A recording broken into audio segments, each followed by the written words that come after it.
여러분 안녕하세요. 개그맨 조원석입니다. 2025년 9월 8일 월요일입니다. 오늘은 지난 2020년 8월 6일 목요일에 제가 썼던 일기를 여러분께 읽어드리도록 하겠습니다. 2020년 8월 6일 목요일 새벽 5시 알람 소리에 맞춰 눈을 떴다.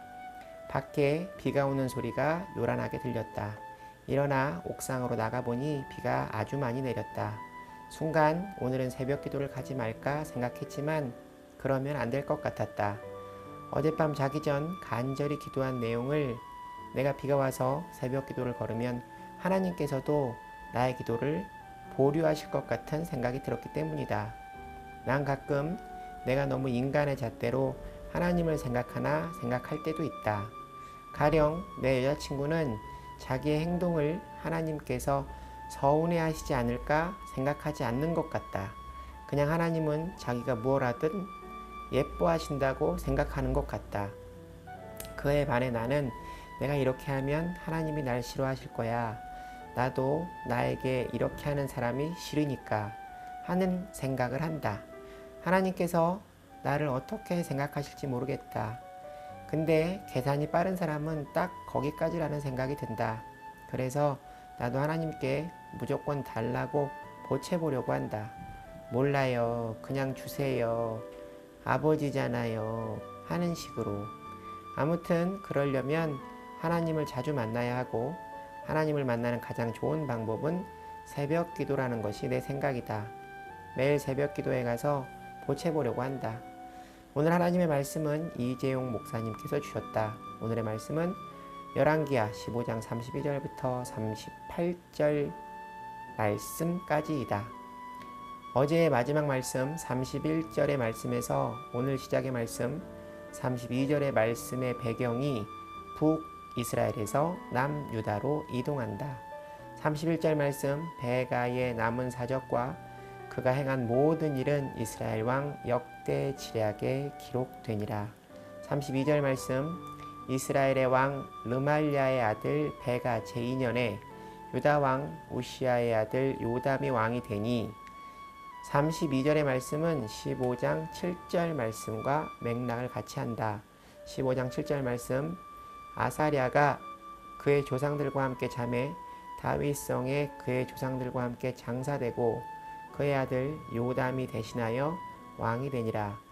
7절 말씀에 아사랴와 32절의 말씀에 우시아는 동일 인물이다. 그는 정치, 경제, 안보를 튼튼히 한 왕이었으나 나라가 부강하고 평안해지자 교만으로 제사장이 행하는 분향을 하려다 하나님의 징계로 나병에 걸린다. 그는 나병에 걸렸다는 이유로 조상들의 묘에도 묻히지 못한 비운의 왕이다. 오늘의 핵심이 되는 말씀은 34절, 35절 말씀이다. 요담이 그의 아버지 우시아의 모든 행위대로 여호와께서 보시기에 정직히 행하였으나 오직 산당을 제거하지 아니하였으므로 백성이 여전히 그 산당에서 제사를 드리며 분향하였더라. 요담이 여호와의 성전의 윗문을 건축하니라. 예루살렘 성전이 있기 전엔 산당이 존재했다. 역대하 1장 3절 말씀 솔로몬이 온 회중과 함께 기브온 산당으로 갔으니 하나님의 회막 곧 여호와의 종 모세가 광야에서 지은 것이 거기에 있음이라. 솔로몬 왕도 기브온 산당에서 1000번제를 드렸다. 그러나 시간이 지나면서 산당은 다른 신을 섬기는 우상 숭배의 장소로 그리고 기복적인 신앙으로 하나님께 제사를 드리는 곳이 되었다. 산당과 성전의 차이는 산당에는 피 흘림이 없었다. 히브리서 9장 22절 말씀 율법을 따라 거의 모든 물건이 피로써 정결하게 되니 피 흘림이 없은즉 사함이 없느니라. 피 흘림은 곧 죽음이며 나를 성전의 번제단에 올려 매일 죽여야 하는 것이다. 갈라디아서 2장 20절 말씀 내가 그리스도와 함께 십자가에 못 박혔나니 그런즉 이제는 내가 사는 것이 아니요 오직 내 안에 그리스도께서 사시는 것이라. 이제 내가 육체 가운데 사는 것은 나를 사랑하사 나를 위하여 자기 자신을 버리신 하나님의 아들을 믿는 믿음으로 사는 것이라. 오늘 나의 산당은 무엇인가? 그 산당을 제거해야 한다. 매일 하나님 앞에 나아가 나를 죽이고 새롭게 태어나는 원석이가 되어야지. 그래, 죽어야 한다. 새벽 기도는 나를 죽이기 위해 번제단에 올리는 시간이다. 새벽 기도를 게을리하지 말자. 하나님 저를 긍휼히 여기소서. 사랑합니다. 감사합니다. 가끔 하나님과의 바른 관계가 헷갈릴 때가 있습니다. 분명 복 주시는 하나님에 대한 말씀이 있는데 기복신앙은 잘못된 거라 배우기도 합니다. 내가 하나님께 바람을 기도하는 것이 성숙하지 못한 신앙인가 하는 생각을 합니다. 그러던 중 저는 이런 생각을 하게 되었습니다. 우리가 어떤 운동을 할 때, 가령 골프를 배울 때 힘을 빼야 한다는 말을 듣습니다. 노래를 하거나 코미디를 할 때도 무대에서 힘을 빼야 한다는 말을 듣습니다. 그런데 이 말을 잘 들여다보면 쓸데없는 힘을 빼고 정말 필요한 순간에 필요한 곳에 집중하여 힘을 주라는 이야기입니다.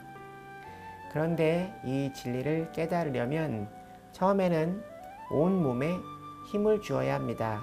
그리고 끊임없는 연습을 통해 힘을 뺄 곳과 줄 곳을 알게 되는 것이라 생각합니다. 만약 힘을 빼라는 이야기를 듣고 처음부터 힘을 뺀다면 제대로 된 실력을 갖출 수 없을 것입니다. 하나님과의 관계도 마찬가지가 아닐까요? 잘못되고 어리석은 바람 또한 하나님께 바라보고 이것이 하나님의 뜻과 다른 것임을 깨달아가고 그렇게 시간이 지나며 하나님을 닮아가는 사람이 되는 것이 아닐까요? 그러려면 운동을 배울 때처럼 처음부터 힘을 빼지 않듯 무조건 하나님을 찾아야 한다는 생각입니다. 정답을 듣고 그 정답을 흉내내는 신앙을 갖고 싶지 않습니다. 저는 나의 하나님을 가진 신앙인이 되기를 간절히 바랍니다. 하나님만 떠나지 않는다면 하나님께서는 나의 바람과 다른 방향으로 순종을 가르치실 것이며 그 큰 뜻을 헤아리며 살아갈 수 있는 지혜 또한 주실 거라 생각합니다. 아브라함의 하나님, 이삭의 하나님, 야곱의 하나님, 요셉의 하나님처럼 원석이의 하나님을 만나기를 바랍니다. 오늘 읽기는 여기까지입니다. 여러분 오늘 하루도 주님과 함께 동행하는 행복한 하루 되시기 바랍니다. 여러분 주님께 돌아오세요.